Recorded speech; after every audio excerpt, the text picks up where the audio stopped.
Hello and welcome to Self-Publishing Insiders with Draft Digital. My name is Leslie Lefebvre, and I'm here to wish you a very happy new year. It is 1 p.m. Eastern where I am today as on January 1st, 2026. Here's hoping that your holiday season has been a good one.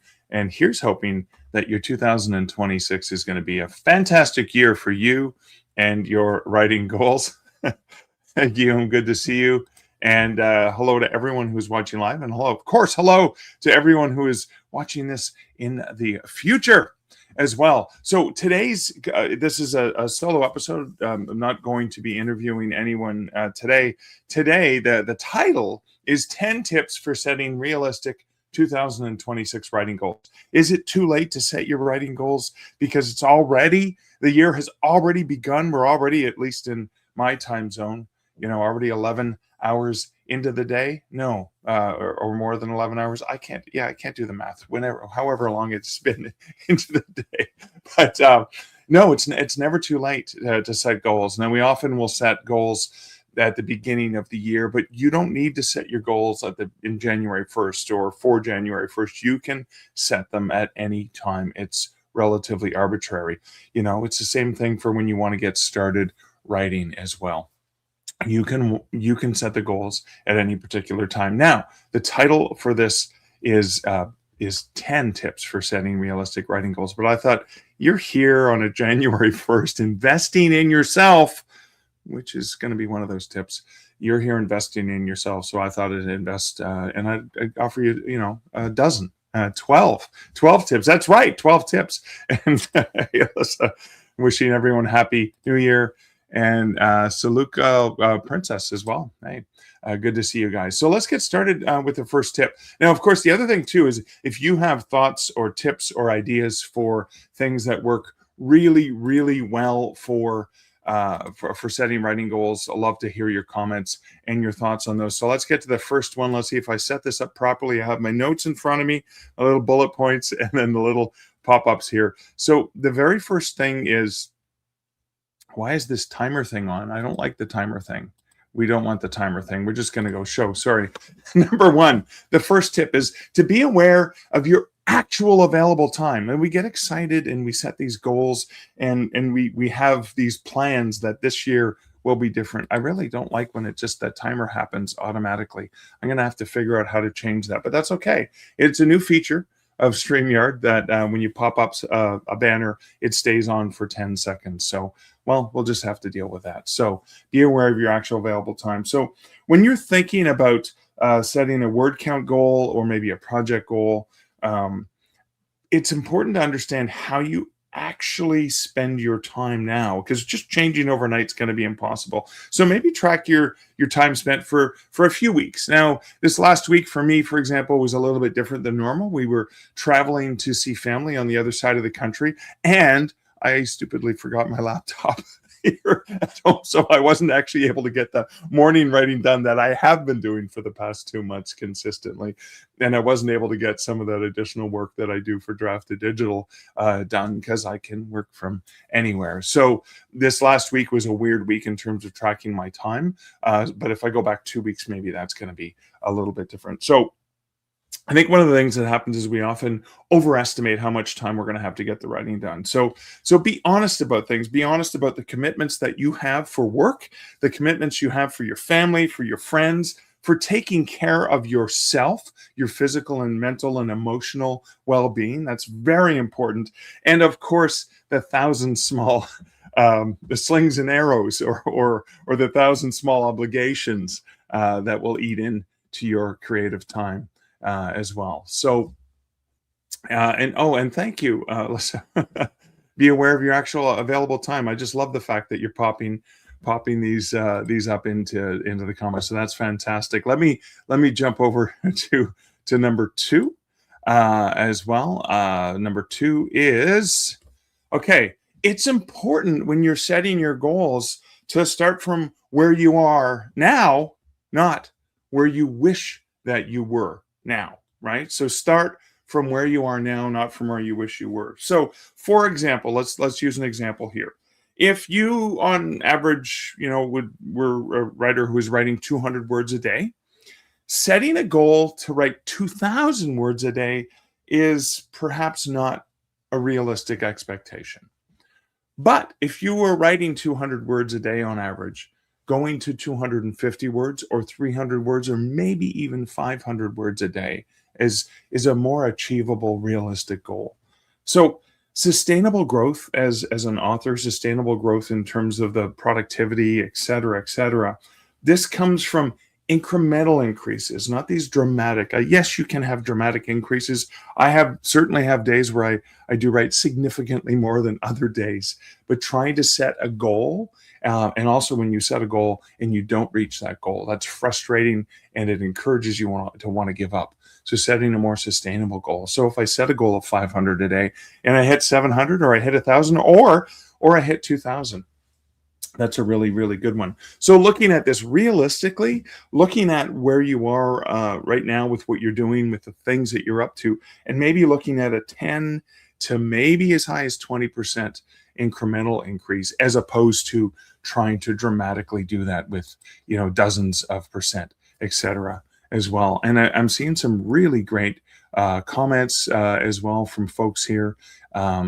Saluki Princess says, I think Atomic Habits is a great book that addresses a lot of longevity problems when it comes to long-term habits. And that's really, it's true. It's a great book. It's one I've read twice now. I'm probably going to read it again. And again, it's those micro habits, right? It's those micro things. So really, really excellent point.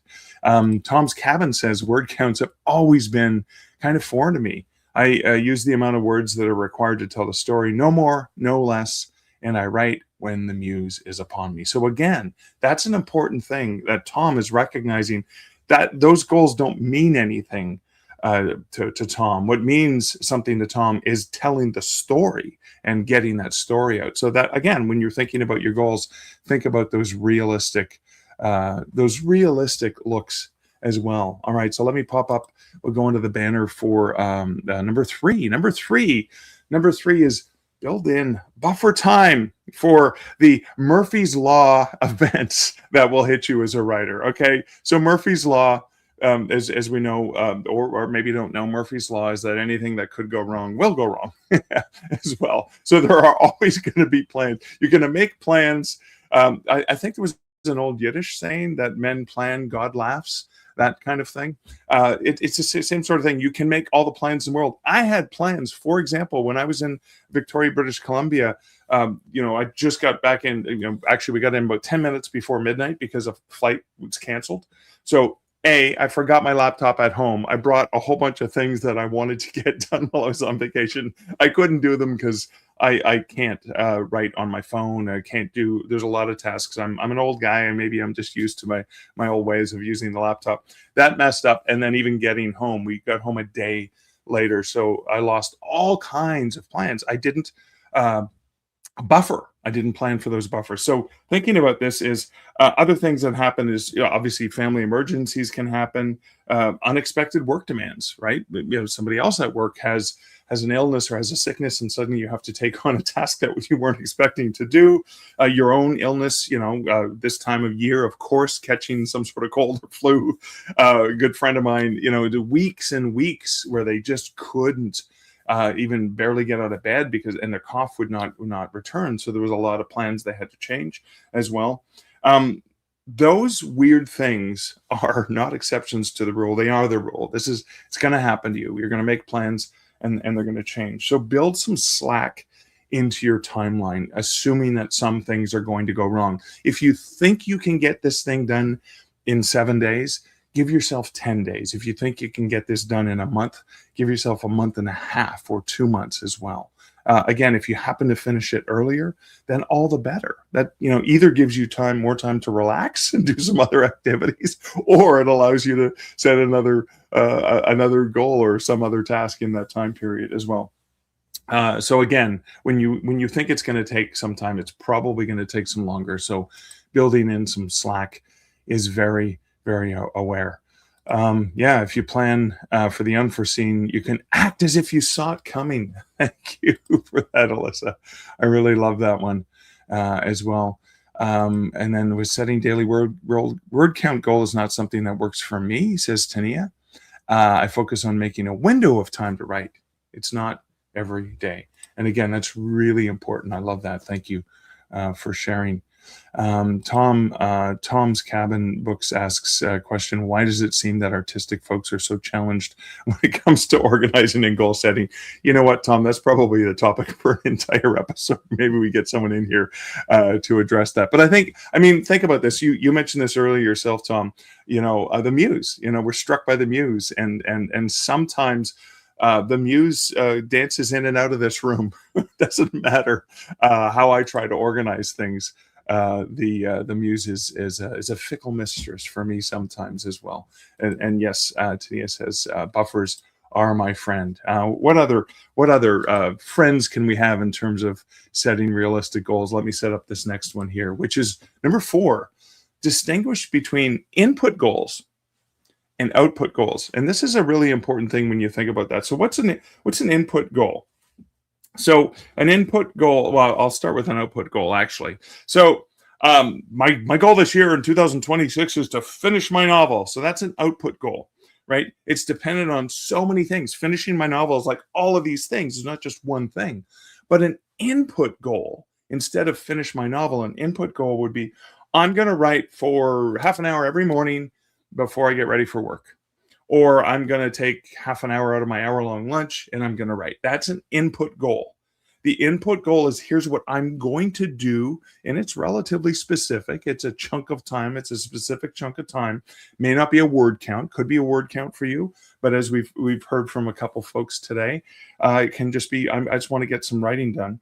But you can control that calendar and that time. And maybe it's a half an hour. Maybe the half an hour may some days be before you get ready for work. And other days, maybe it's at lunchtime, because stuff is going to happen and colleagues are going to say, hey, let's go out to lunch. And then that changes your plan. So, I'm going to section in half an hour time chunks or whatever that works for you and for your schedule. So if you focus your resolutions and your goals on inputs, often the output will follow. Because if you do write for half an hour, let's say you set up 5 half-hour writing sessions every 10 in a 10-day chunk or whatever, in a 2-week chunk, let's say you have 5 sessions. So every month that's going to be 5 sessions of half an hour.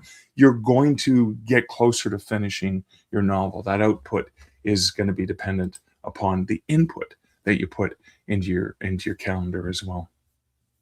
So the next one, I'm going to jump over to the next one, which is 5, number 5 now. We're at 5 already. SMART. So very specifically, in terms of SMART goals, very specific and measurable goals are really important. So thinking about the specific and measurable goals, again, it being specific. So I want to write more in 2026. That's more of a wish rather than a plan or a goal. But I am going to complete the first draft of my cozy mystery novel by September 30th, 2026 is a goal, right? So as opposed to something that has something solid, it's a very specific thing, and it's measurable by this date as well. Again, assuming a buffer, because maybe I set the goal for September 30th because I really want to get it done by summer, by July 31st. But summer stuff happens. You're getting outdoors a lot more, doing a lot more things, especially where I live in the world in Ontario, Canada. I get out a lot more in the summertime months than I do. Although I was shoveling earlier today, and from the looks of things out there, I'm going to be shoveling again. I do get out, but it's not as fun.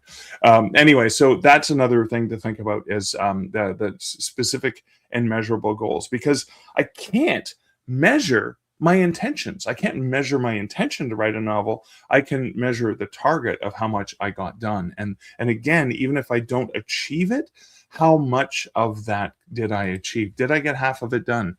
Did I get 75% done? And I see a fellow Canadian here in the room as well, in Manitoba, which which potentially has more snow than we got here in Ontario as well. So again, measurable. What does success look like as well? And then I'm just making sure I'm scrolling back up through the comments to make sure I didn't miss anyone else as well. Hey, by the way, authors who are watching this, Draft to Digital authors, you're welcome to be on Tom's Cabin Books and More show. I'm told we're the fastest showing show on BookTube, so go check out his account, and potentially there's some great conversations you can have over there as well. And as well, yeah, so William Brinkman said, I learned that lesson last year. It worked out, fortunately, and I'm assuming we were talking about some of the Murphy's Laws, I'm assuming, as well. Okay, all righty. And, okay, so Alyssa says, I'm thinking about making myself a sticker chart or punch card. So physical reminders, that's a really cool thing, like sticky notes and stickers are fun. Punch cards, you get that satisfaction. You know, instead of a punch card, you just made me think of this, Alyssa, you get some bubble wrap. And you know, it's fun to pop bubble wrap. You're like, okay, so you get to pop the bubble wrap or punch the card. So it's this physical thing that can happen as well. And a question from Tom here as well is, do you think it's true that goals are that are written down have more of a chance of being made to happen? I actually think it does. There's like a physical act of putting it out on paper. At least for me, maybe it's a psychological thing, but it just almost feels like a physically written out goal sometimes can work even better than a dictated goal or a goal that I've keyed in to a keyboard as well. And yeah, sticker charts. I just forget it's there after a few days as well. So that's the thing, is if you're looking forward to popping that bubble or punching that card as well, could be a thing that motivates you to keep going. Okay, so this is a really important one, especially when we think about all of the behind the scenes, all of the hidden iceberg when you're thinking about writing. But number 6 is account for the unglamorous work. Because of course, you know, we got into writing, we got interested in writing, and it's, you know, it's well, fun and exciting and being a storyteller and being an author. But thinking about that, it's not all about writing the first draft. It's not all about the world building and creating. There's revision that happens. I just turned in the beginning of December, just turned in a nonfiction book of ghost stories of the Great Lakes to a publisher. And oh my God, the research, significant research of these, you know, true stories of ghost stories from various areas in the Great Lake, and research and cross-referencing and stuff like that. That was a significant amount of the work. The fun part was the writing of it, of course. Maybe you're working with different editors, beta readers, or in the realm of, I know this is self-publishing insiders, but maybe you're sending out query letters and marketing letters and things like that. The business side of it, it also is not as glamorous, and it takes a significant amount of time as well. So if your goal is publication focused, you want to factor in what these we call, think of these as the less visible hours, the unglamorous work of the less visible hours. So for example, if you've never self-published, and of course you can self-publish with Draft to Digital for free, but even though we have some amazing tools, and Alyssa's created some fantastic video walkthroughs on how to do the things, we've even had a special print day all about print books that you can find on our YouTube channel. It still requires learning. It still requires understanding. If, you know, for example, where to find a cover designer, you know, you can use the one available through us as well, the book covers service that we offer as well, or finding a book cover designer, finding an editor. All of that takes time, and it's not fun, and it's not glamorous at all. If you're wanting to, of course, work with a traditional publisher, it takes a heck of a lot more time, because there's a lot of waiting and querying and all the things. And even once you accepted a deal, for example, I signed with a publisher last year for that ghost story book. I turned it in this year, a year later, and it's probably going to be published in the forthcoming year. So that's like, you know, multiple years of waiting as well. And so there's lots of unglamorous stuff going on. This is just a comment from Melissa in response to the question from Tom. Is I saw a study on written down goals versus not writing down. Let me see if I can find it for the exact percent. It was better than not writing anything down. So thanks for Alyssa, and I know you'll pop that in the comments if you find it. As well. And yeah, exactly, Tom. It always amazes me how non-authors think what we do is glamorous. But there's that mystique, right? You wrote a book. Oh, you must be rich. No, I'm not as well. Okay, here we go. So Alyssa shared, so psychology professor Gail Matthews at the Dominican University in California led a study on goal setting with nearly 270 participants. The results, you're 42% more likely to achieve, I think, if you've written down your goal as well. I think you probably ran out of space in the comment field. So thank you for that, Alyssa. All right, number 7, we're a little bit more than halfway there, if I can do the math in my head properly. Number 7, focus your priorities, okay? So making multiple priorities as opposed to focusing on one, it's that focus, it's that narrow focus can really important. So focus your priorities or prioritize your priorities. You know, choose one as the top one versus the top 5 and sort them out that way. So thinking about this, when you're focused when you focus your effort on something rather than scattering your attention across numerous goals that are a priority, when something comes up and you have to make a decision, it may be easier to make a decision knowing that this is the priority versus these other 4 things or 5 things or 10 things or whatever it is. So decide what matters most. So for example, is it finishing that draft? Is it querying agents so that when you finish the draft, you can send it to them or wherever you are in your writing career? Is it launching that series of books that you want? Is that the goal? Or is it just writing another book in general is important? The secondary goals can still be there, but let them remain secondary. So when you're looking at your goals, prioritize which ones are the most important for you right now to get to the various places. And of course, Tanya says, I think glamour is all about how you feel inside when it comes to being a writer. Yeah. And he tells himself that too. But here's the other thing too. I remember I said this to my wife the other day. I just realized just how lucky I am that I get to do what I do. You know, working with Draft to Digital, I get to work with authors, the most amazing people in the universe. They are changing the world for the better because they're focused on telling stories and writing stories, whether it's fiction or nonfiction or memoir, whatever it is, they're making the world a better place. And I get to work with them. And then on the other half of my time, I get to write. I get to write, and I get to be one of those writers as well. So important as well. And that's kind of glamorous in and of itself, even though I'm not flying first class or have a private jet because of the money I've made with my writing as well. But it's still glamorous in that way. Okay, so number 8, as we look at number 8 is create systems, not just targets. Yes, it's good to have targets, it's good to have goals, but think about the systems that lead to this. This kind of relates back to, was it number 4? We talked about output goals versus input goals. So it's very similar, but that's the interesting thing is sometimes seeing something, learning something by doing it, learning something by watching a video, learning something by reading about it. We all have different ways. And so sometimes even hearing the same advice in a different context makes more sense for us as well. So thinking of this, a goal, for example, is, well, I want to write that book this year, 2026. I want to write that. That is a goal.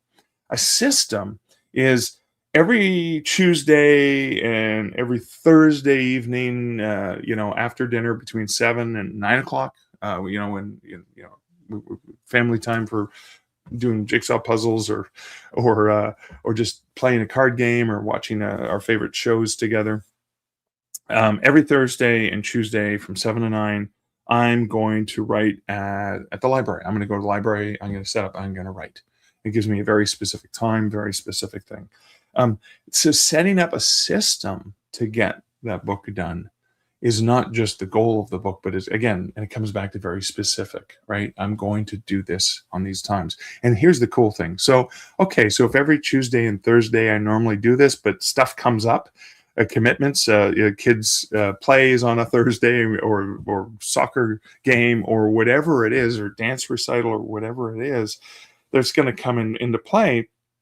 Setting up a system where you have 2 different days as opposed to a single day means that when weeks happen, Murphy's Law, right, when that be inevitable, when stuff happens that takes you away from that, you still have that other time slot as well. And setting that up. So if in a month, standard month of 4 weeks, you're going to have 4, 1, 2, 3, 4, 5, 6, 8. That's what, I can do math. 8 of those instances, if half of them get taken away, you still have 4. Right? If 6 of them get taken away, you still have 2 as well. And see, look, I can keep doing math on the fly. Tonya says, I live off of priority lists, and that's important, right? So the priority list is, here's number 1, here's number 2. I'm going to get number 1 done first, and then I'll look at number 2 as well. Rather than having a tight schedule, I make time for writing, and I work on my priority list in order. I love that.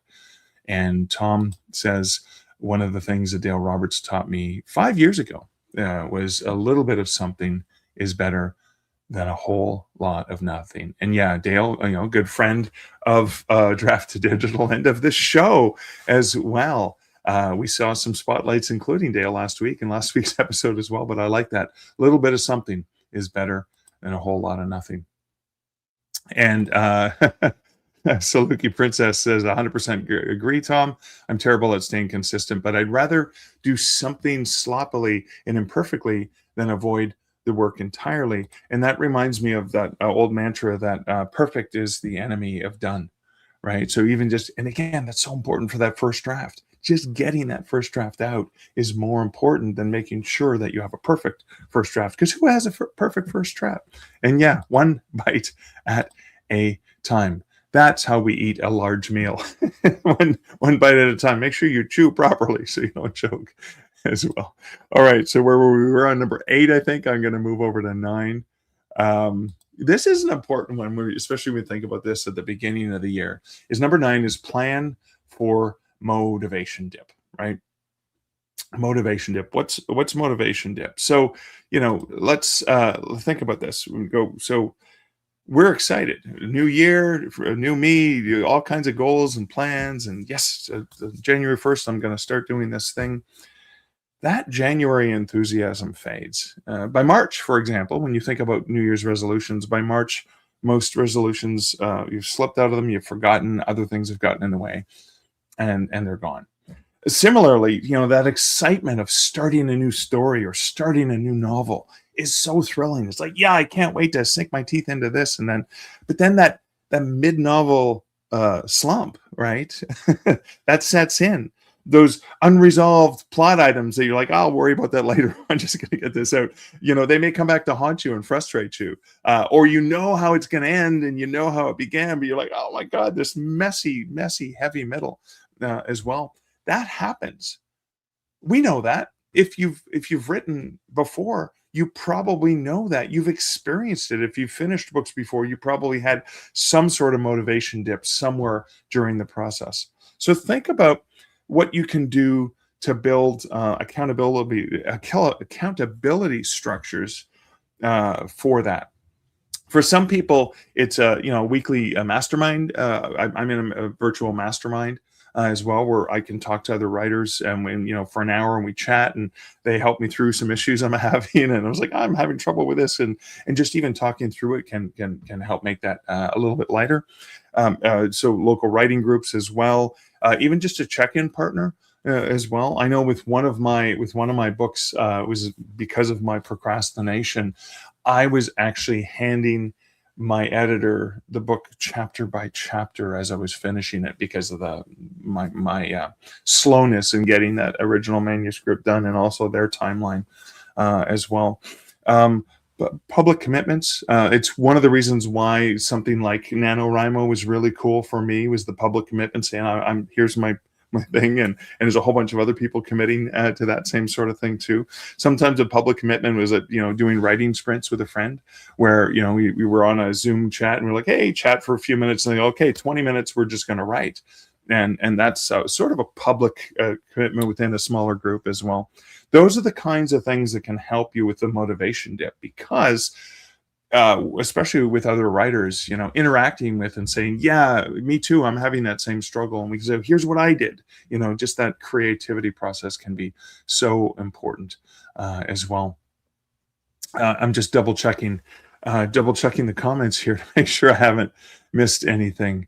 So let me go. So Guillaume says, even though I sold one print book last month, congratulations. That's awesome. Hey, that's another book in the hands of somebody who's never read your stuff before. So think about the power of what that is. It didn't sell anything in the Smashwords winter sale. How bizarre. And it's weird. Of course, the sales like that are often do you have an author newsletter? Did you send that out to your readers, etc., to let them know? And actually, I realized I didn't do that at all. I sent out my author newsletter in December, and I forgot to mention that almost every single one of my books on the Smashwords store was for sale. So, whoops, I slipped on that one as well. And then Tom says, for 2026, I'm going to put away the idea that a large amount of bourbon and cannabis can lead to a good book.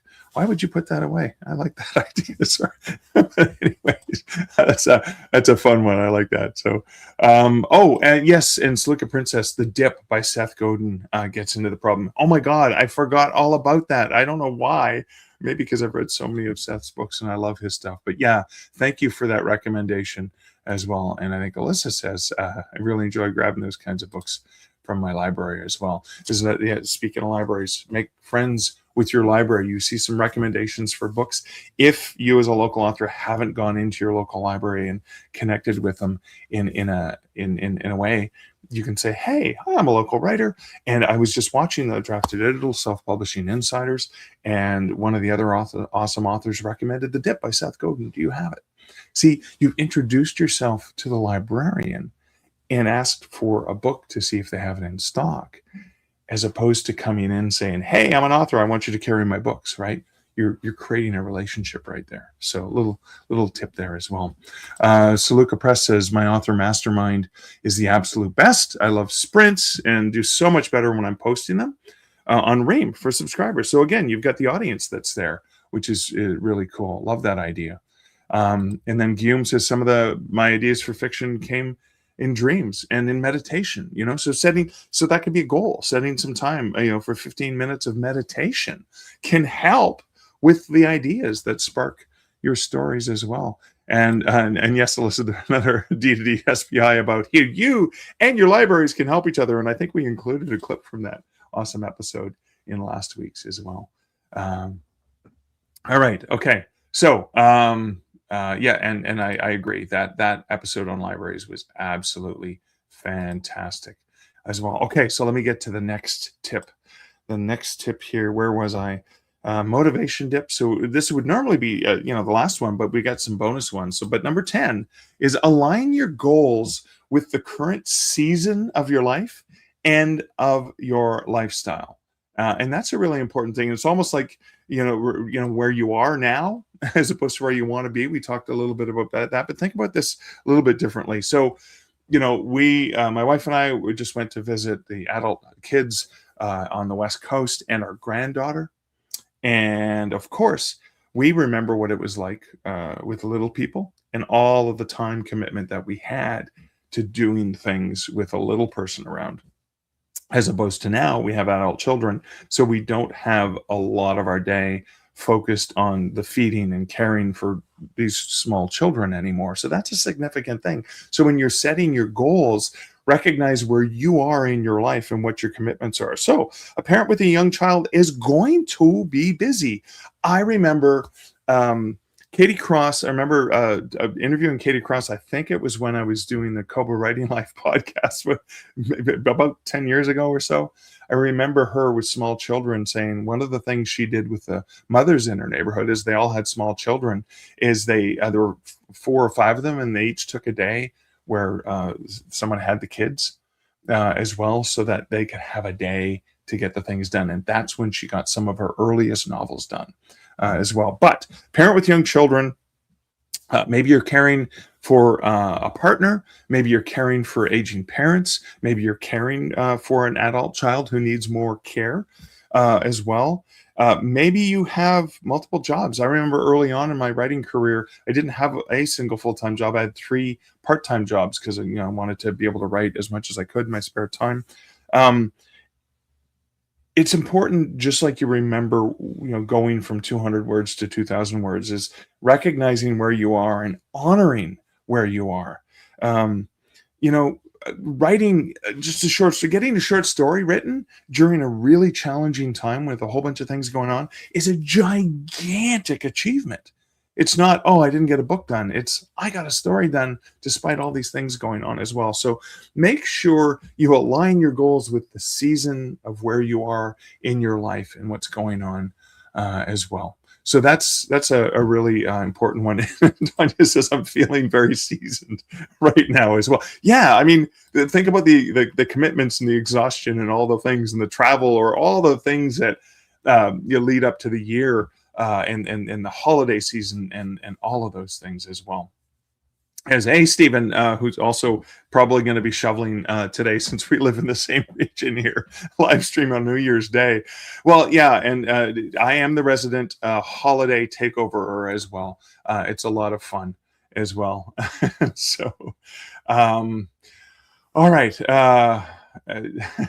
Yeah, 6'3". Thank you, Guillaume. I'm actually 6'3". Actually, not quite 6'3". I used to be 6'3". Maybe when I had hair, I was a little taller, but I know as I've gotten older, I've bones condensed and I'm not quite as tall as I used to be. All right, let's get over to, as we're getting close, we've got 10 minutes left here in the show. I've got 2 more goals. So number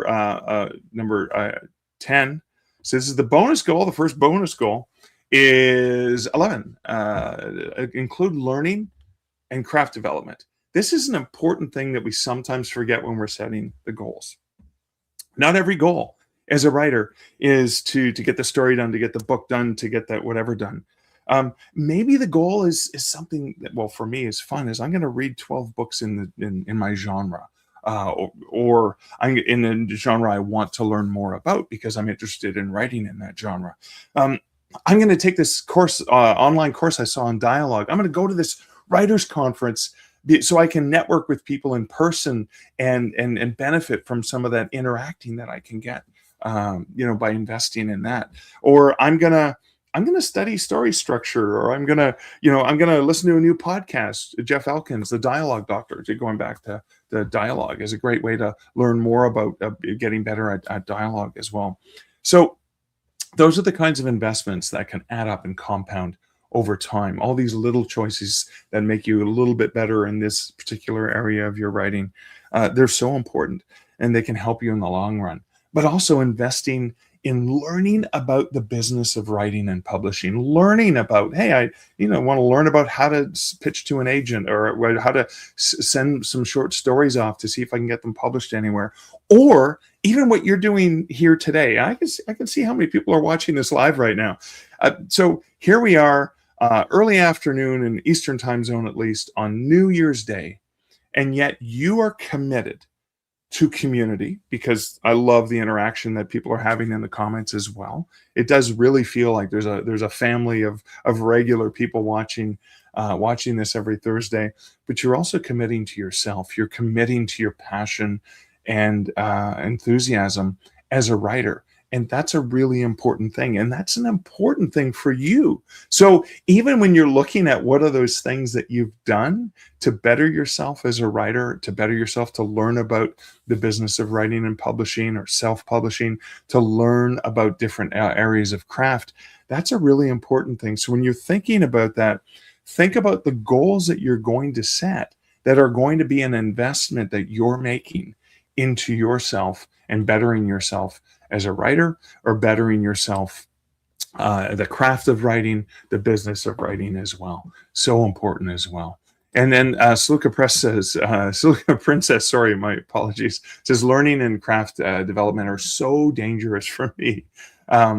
I procrastinate by learning, and that can be true. But recognizing that about yourself is important as well. So maybe making something more specific and measurable rather than saying, "Okay, I'm going to take 10 courses. I'm going to stop at 2 courses," so I can get a couple different perspectives on dialogue, for example, as well, and networking as well. So that can be an important thing. But here's the other dangerous side of networking for me is I really like people. And I love interacting with people. And sometimes I end up interacting so much that I neglect the writing aspect of it as well.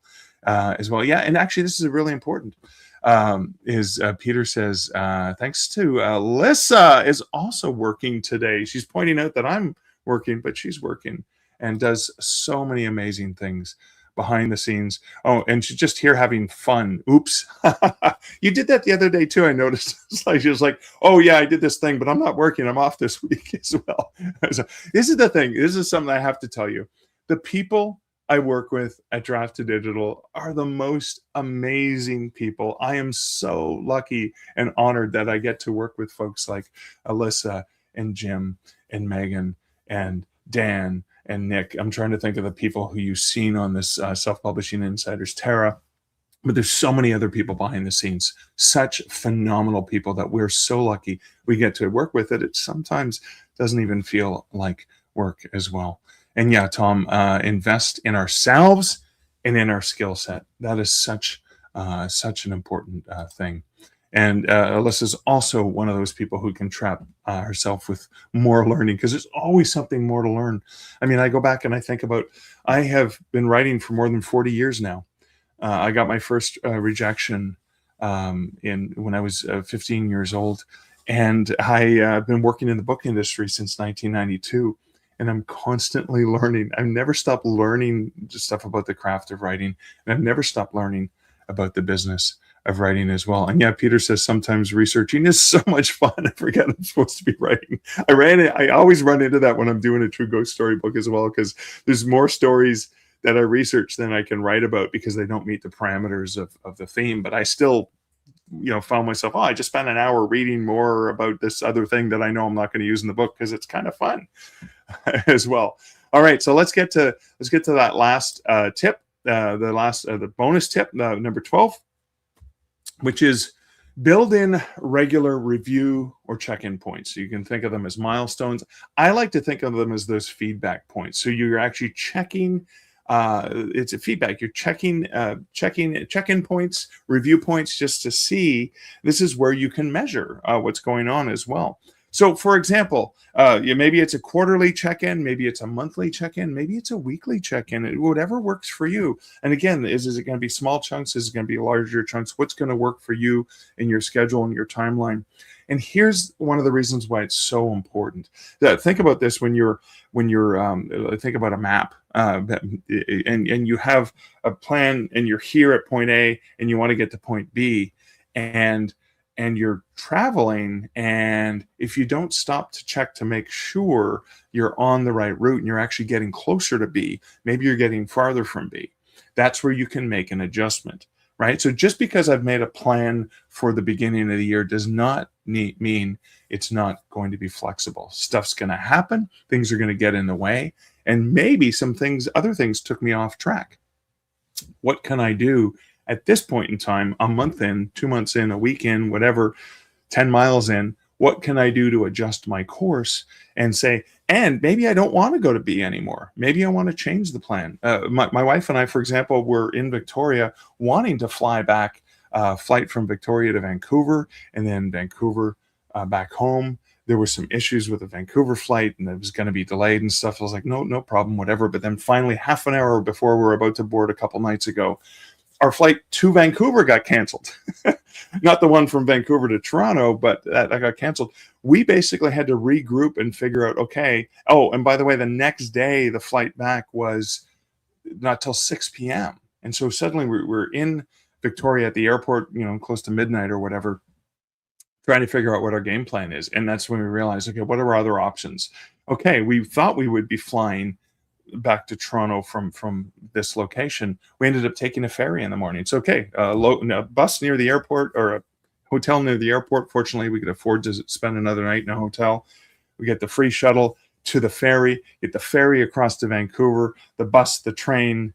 It wasn't planes, trains, and automobiles. It was planes, trains, ferries, buses, shuttles, and automobiles to finally get to home. And we got home just before midnight last night. But as well, we still had point B, but we had a different way of getting to point B and a different timeline for point B. So again, that flexibility that you employ when you're looking at your goals later on those check-in points, those are not failure. It's wisdom, right? You're taking the time to do a check-in and adapting because stuff has come up in your life. So hopefully, that was a useful exercise for you. I'm going to pop in and just make sure I got some questions and comments here. And so Hume says, I was in school in 1992, 15 years old, but didn't do very much. Nothing to do there at the school as well. And let's see, Sluky Princess says, I was a bit leery of D2D when it took over Smashwords, but I've heard nothing but great things about the people. And it is all the great people from Smashwords, all the great people from Draft to Digital came together to try to make great things for great people like you. As we get to the end of this SVI Live, I want to thank you guys so much. Thank you first for being here as part of the Draft to Digital and Smashwords community. Thank you for allowing us to get to do what we do, because building the tools for you to publish is that's what we do. That's why we're here. And that allows us to go on. Having you writing and publishing your books and being part of the community is so important. But you know what's really important, and what I really value as well, is that you've invested in yourself. You're already demonstrating, as I said, you've already demonstrated that investment that you have into you and into your writing. And you as a writer are going to make the world better. One book, one story, one page, one sentence, one word at a time. And I thank you so much for doing this. Don't forget to like, share, subscribe, any of those things that can help help people find this SBI, find our channel as well. If you want to, we do these shows every week at d2dlive.com. You can bookmark up that. And if you have not yet begun your writing journey, you can create a free account at drafttodigital.com, where you can get your books out into the world, making the world a better place. You have made my day better by being here and listening to this. Thank you guys so much. I'm seeing some amazing wishes for New Year's from so many of you folks, and I really appreciate you being here. Now let's see what we can do, thinking about our goals as writers, as dreamers, and how we're going to make the world a better place. Starting today, starting in 2026. And the best time to start was yesterday. The second best time to start is today. So thank you again for investing in yourself. And thank you so much for being part of the Draft to Digital community. I'm wishing you all the best in your writing and publishing goals for 2026. Bye-bye.